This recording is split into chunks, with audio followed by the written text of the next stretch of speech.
Welcome to Global Journeys with Jill Dutton, the podcast that transports you to captivating destinations around the globe. I'm your host, Jill Dutton, a passionate traveler and seasoned travel writer. In each episode, we delve into the heart of a destination with a unique blend of storytelling. Join me as we introduce you to fascinating individuals and explore the enchanted places they call home. To learn more about my writing and podcasting career, stay tuned until the end of the episode for more details. Now, let's embark on this global journey together, one person and place at a time.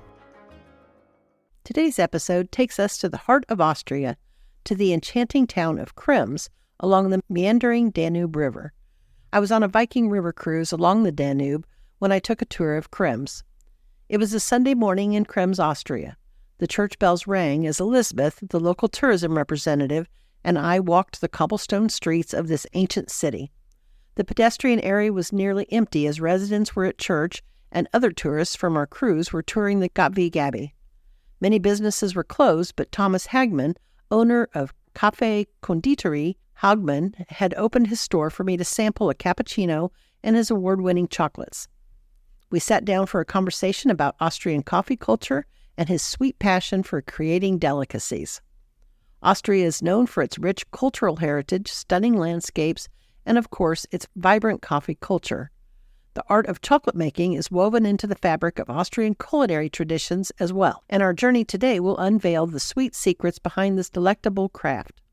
La Confiserie means sweet shop, and Hagmann Confiserie was a veritable feast of sweet traditions. They have a long tradition of candy making, as this family-owned confectionery and cafe opened in 1836. They see themselves as guardians of old recipes and traditions, but also as a modern confiserie specializing in pastries and cakes, chocolates, gingerbread, coffee, and ice cream specialties. So whether you're a coffee connoisseur, a chocolate lover, or simply someone yearning for a taste of Austrian hospitality, this episode is tailor-made for you.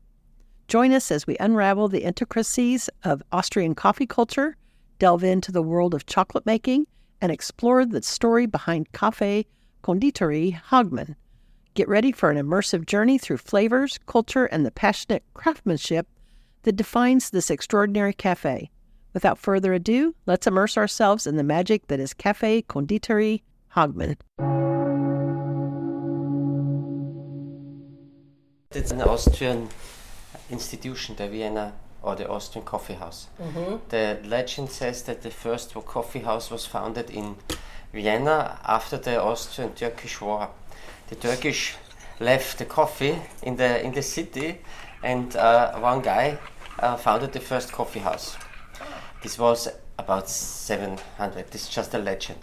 The real story is that the first coffee houses in Vienna are about 1820, 1840. In this period, this is the period of Biedermeier, and the period of the, let's say, emancipation of the emperor. You know, in former days the emperor was had all rights, and then the people started to have their own was heißt Verfassung, institution. Yeah. And for example, in the States they have the institution in 79 or something like this. And so this time the people have the chance to go to coffee houses or to other local restaurants and so on. Yeah. So and our coffee house was founded in 1836. We have over 187 years.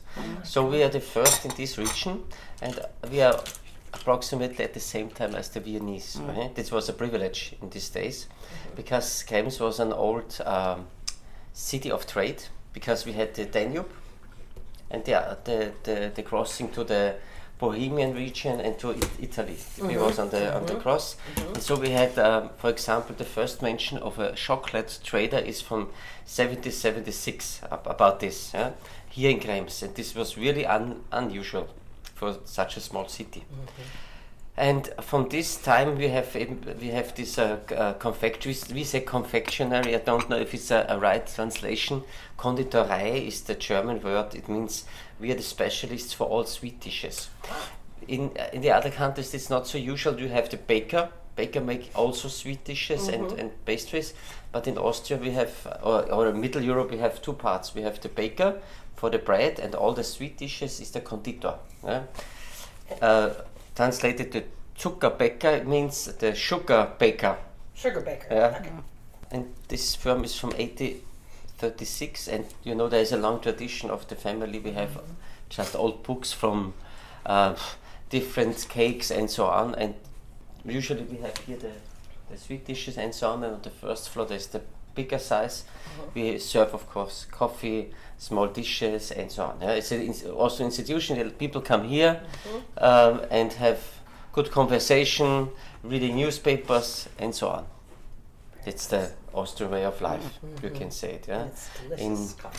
In Italy, you go to the restaurant in the evening, and in Austria you go to the Konditorei and in the afternoon or before. It depends on how you work.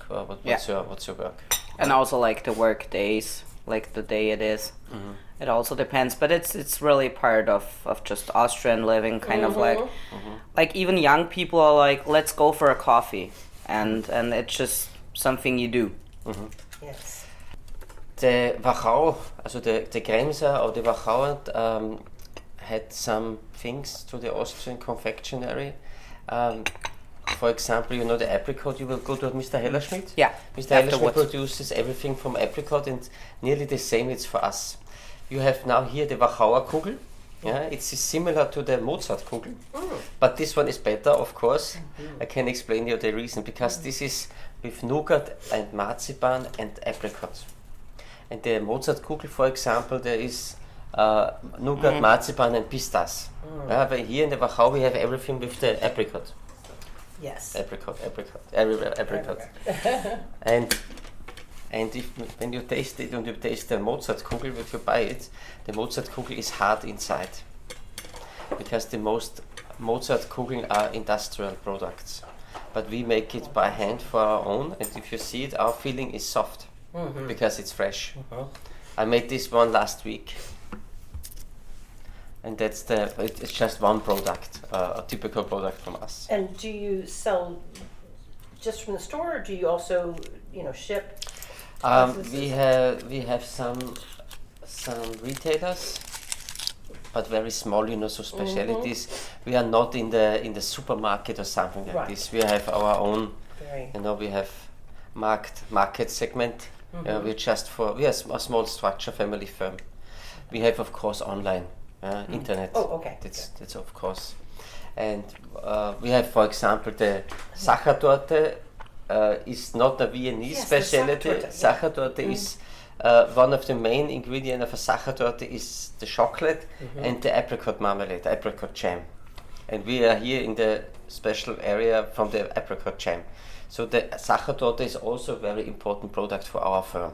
And we sell a lot of Sachertorten in Vienna. We have customers in Vienna. We deliver one time a week to Vienna. Sachertorte, pralines, chocolate and so on. Because Vienna is so near and is, of course, a big city. So it's important for us, the distance to Vienna. Yes. And we have a lot of different products. If you want, we can go to the other side of the street to my production room. I can show you something. Yeah. But usually it's not allowed to go with groups and so on in the production room. That's the reason why we started about 10 years ago with groups.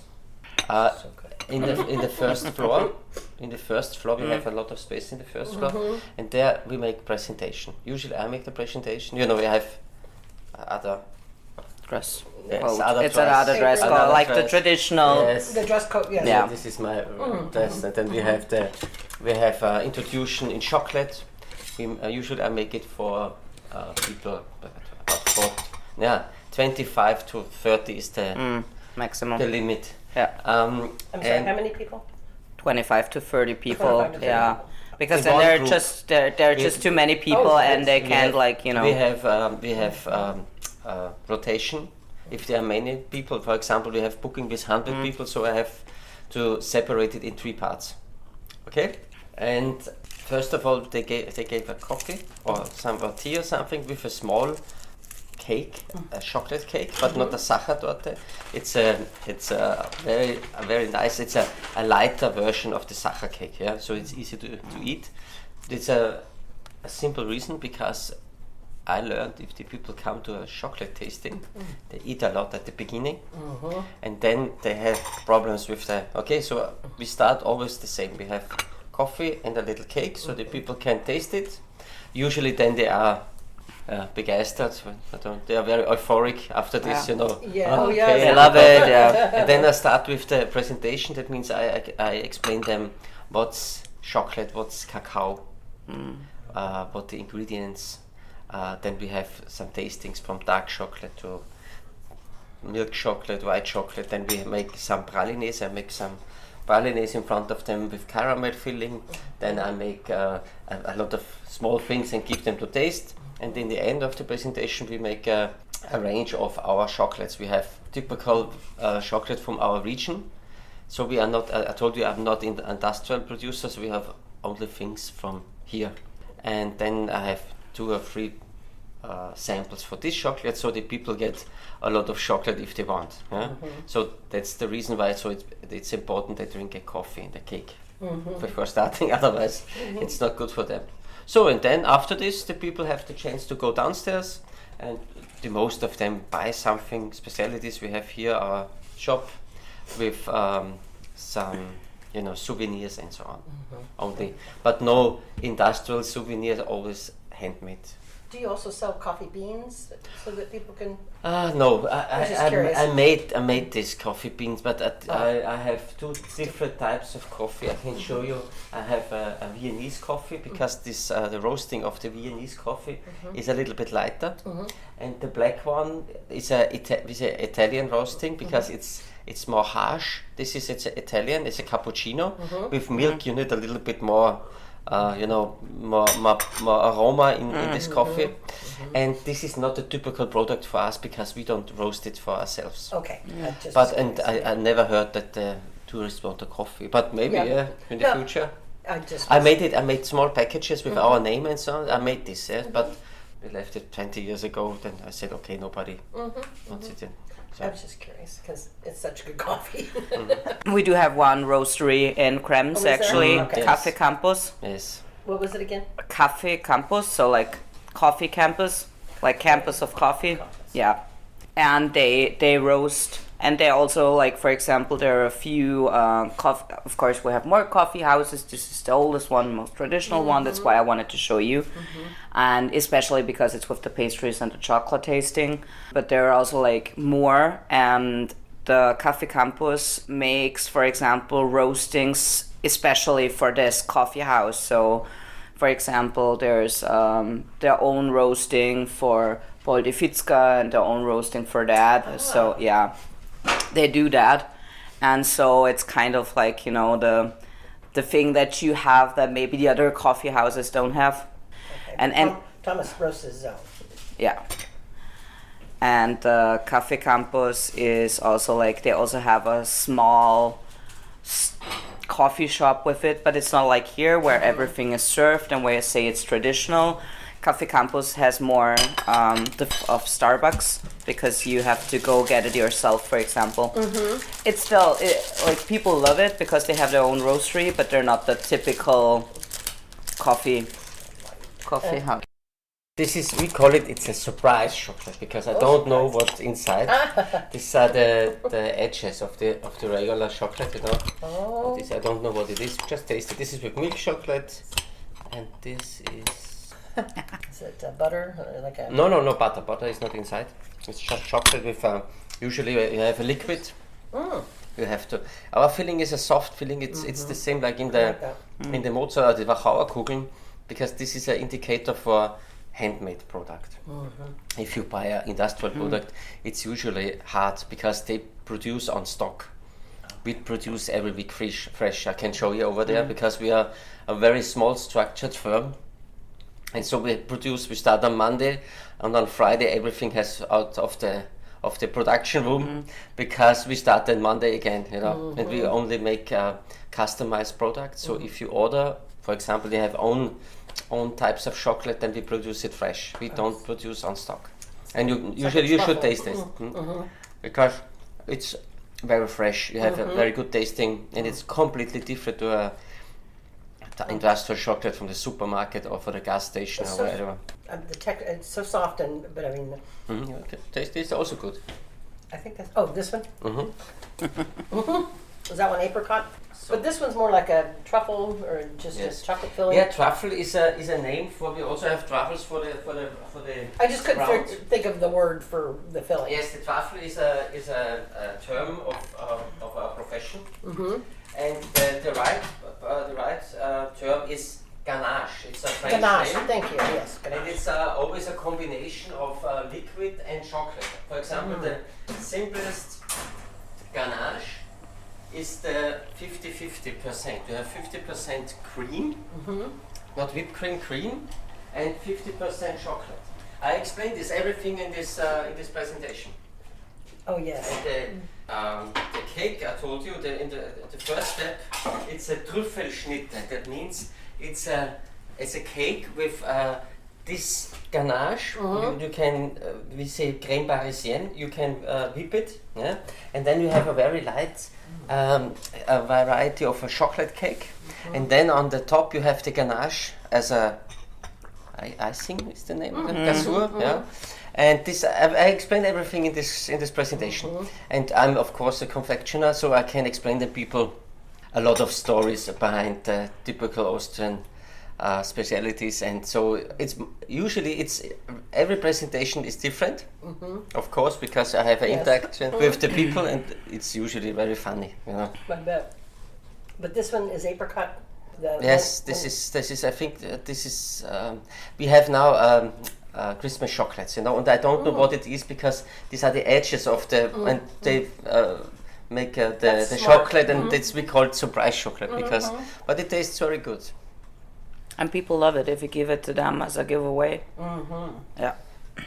Yes, and usually we prepare Sachertorte in the wooden box and chocolate, and the people are very happy. They are very happy, and they're also very happy because you told it, I think, because Krems is a city with real life. So the tourists like it. They see, there are real people. There are cities in Europe. This is like Disneyland. You know, everything is made for the tourists. In Krems, here are real people from our guests, and usually they ask always, where they who come from? They are from China or from the States, and so on. Yeah, so that's the real life here. There is no facade. No. It's not like a museum. Like, you know, you have a few cities, and depending on when you go there, it kind of like feels like it just everything is just there, but you can't like feel the spirit of the people. You don't see the people, and that's actually what I meant. Like, even with the coffee house culture, we don't present it to you because that's what we want the tourists to do, but it's actually like what we do. Like, even the young kids, like, I mean, told you I lived in Texas and everybody was meeting at the mall. In Krems, you're going for coffee. Like, even if you don't drink coffee, but you're still saying, let's go for a coffee, and you're meeting at a coffee house. Even if you might drink a Coke or something, but even like for the young people, it's still the thing of like, okay, we're meeting there, and then from there we will see what we will do. So this is really that's actually what I loved about Krems when I moved here. So that it's not just being here a student, but like people, you know, talking with you and having the interaction and showing you things, and yeah, it's really it's living traditions here, and that's actually pretty nice. That it's not just we're going to do it because it's a tradition, but it's really lived, and that's pretty cool. Yes, this is our meeting point. And we had a lot of, I don't know the English word, Stammkunden, people who are coming every day. Repeat customers? Yes, repeat every day a small coffee, and then in former days when I was a child it was much more than now. The people came because they had more time. Now everything is stressing. They read the big newspapers and sitting 2 hours and read, and so a very nice surrounding. A lot of people in Vienna, for example, Café-Konditorei, or the poets and so on. Everybody meets in the coffee house because there was the place to have a conversation. So that's typical Austrian, or let's say that's typical Middle European. Yeah, and it's also like what I love about it. Like, everybody has his like typical coffee house where he goes to, and usually the waiters do know their customers. So like, for example, I live here and I have right opposite a coffee house, and when I go there, like, I don't even have to order. It's just like, hi, the same, yes, and you're just sitting down, and you know exactly what you're getting, and so this is So where do you come from? Kansas City. Kansas. I studied in one state above, in Omaha, Nebraska. Just an exchange program from our University of Economics in Vienna. This is a partner university, so I was there. And my daughter, Franziska, Nice to meet you. Hello. my older daughter is now in Oregon. There's an exchange here. Oh, it's very pretty. She's 1 year in Woodburn. Have you visited her there? No, we will go next year. It rains a lot, but Because it's still very it's pretty. not allowed for us to visit her because she's there from a Rotary exchange program. But next summer we want to go and make a West Coast trip and so on. Because Nebraska's not real pretty, but Yes, Oregon is yeah. Oregon is very pretty. But it was also nice. If the people are nice, everywhere is nice. Yes, huh? yes, yeah. Midwest. I mean, very friendly people. I just met Kansas and Nebraska are farmlands Yes, versus I Oregon. know You've got it. the coast and wineries and more. Yeah, we had a total trip from Chicago, New York, West Coast. Also we tried to look at everything in the States. It was really a whole summer, a whole very semester. nice. It was really interesting. Yeah. But the people we have here in Krems, especially from the ships and so on, they are usually very friendly. Yeah. I always say they're much more friendly than the Austrians sometimes, it's the Austrian charm that we're just like, It's another type of yeah, lifestyle. it's just sometimes we seem grumpy. We're not like that. That's It's what, just I don't know if you saw my post, but in Vienna, the tour guide, she said that they're voted most livable city, but also the grumpy. the most grumpiest city. Unfriendly. They get a funny joke, because I learned in the States that the people and the waiters and so on, they are very friendly, and it was the service in the States is, I think, excellent. And in Austria we say the waiter, especially the coffee house, not in our coffee house, there are different type of coffee house, but the classic Typical, coffee house, he must be creepy, he must be unfriendly a little bit Oh. to his guests, but this is it's like a play, Good morning, good morning. Yes, you good know, morning. and that's more a game. So that's the different, because it's other lifestyle, but it's not so creepy, grumpy. It's not. It's just a game. Yeah. Yes. Welcome to Global Journeys with Jill Dutton, the captivating travel podcast that takes you on an extraordinary adventure around the world. I'm your host, Jill Dutton, and I am thrilled to be your guide through the mesmerizing tapestry of cultures, landscapes, and experiences that await us. Global Journeys with Jill Dutton is more than just a travel podcast. It's an exploration of humanity itself. Through the power of storytelling, we illuminate the lives of the remarkable individuals we encounter along the way. Whether it's through the eyes of a fishing guide, a distillery owner, a mixologist, a historian, chef, or even a farmer, each person we meet adds a rich layer to the narrative of culture and place. In this podcast, we embark on a transformative journey where the focus goes beyond the typical tourist attractions. Instead, we dive deep into the hearts and souls of the places we visit, uncovering the hidden gems and untold stories that make each destination truly unique. Join me as we venture off the beaten path, seeking authenticity, connection, and a deeper understanding of the world we inhabit. Together, we'll unravel the tapestry of cultures, one story at a time. Although my writing career began in the late 90s when I created and launched a wellness publication called Evolving Magazine, since 2015 I've worked as a travel writer on a mission to seek out the locally celebrated foods, liquor trends, outdoor activities, and stories of those I meet along the way. My work has been published in Wine Enthusiast, Afar, Woman's World, First for Women, Insider, Road Trippers, Modern Farmer, Chilled Magazine, and many more digital and print publications. I'm also the creator of Global Plates, The People We Meet, The Food They Eat, a syndicated column. Creating this podcast is the next step in my journey of sharing the stories of the people I've met along the way. So pack your curiosity, Leave your preconceived notions behind, and let's embark on global journeys with Jill Dutton, where each episode promises to inspire, educate, and awaken the wanderlust within us all. As we travel on this exciting podcasting journey together, I invite you, our incredible audience, to be a part of it. Share your own travel stories, insights, and recommendations with us. Whether you have a hidden gem in your hometown or a dream destination that has captured your imagination, we want to hear from you. Your suggestions will help shape the future episodes of Global Journeys with Jill Dutton, guiding us towards extraordinary locations and experiences that deserve a spotlight. Remember, this podcast is not about just the host or the guests. It's about the collective exploration and discovery that unites us all as wanderers in this vast world. So reach out to us through our website, social media channels, or email and let your voice be heard. Send your suggestions to me at jill@globaljourneyswithjilldutton.com. I can't wait to hear from you. Until next time, may your travels be filled with endless curiosity, open-hearted encounters, and transformative adventures. Safe travels, fellow explorers, and keep wandering.